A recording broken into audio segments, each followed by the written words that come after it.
করার সময় আজকে নাই। জরুরি কিছু মাসআলা মাসাইল আছে, যেহেতু আগামী শুক্রবার রোজাওয়ালা হবে, তাই আগে আমাদেরকে জানতে হবে রোজা কোন কোন কারণে ভঙ্গ হয়। কোন কোন কারণে রোজা ভঙ্গ হয়?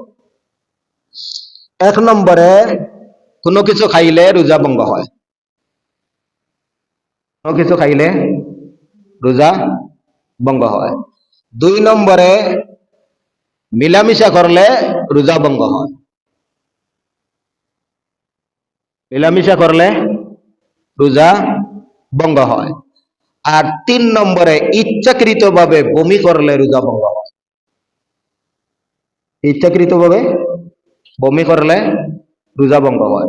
কয়টা কারণ পাইছে? কোনো কিছু খাইলে, কোনো কিছু খাইলে রোজা ভঙ্গ হয়। দুই নম্বরে, সহবাস করলে রোজা ভঙ্গ হয়। আর তিন নম্বরে, ইচ্ছাকৃত বমি করলে রোজা ভঙ্গ হয়। ওই তিন কারণের মধ্যে প্রথম কারণ, চাই আপনি পানি খান, ঔষধ খান, ভাত খান, রুটি খান, যা কিছু খান, সবগুলা খাওয়ার মধ্যে সামিল, এর মাধ্যমে আপনার রোজা নষ্ট হয়ে যাবে।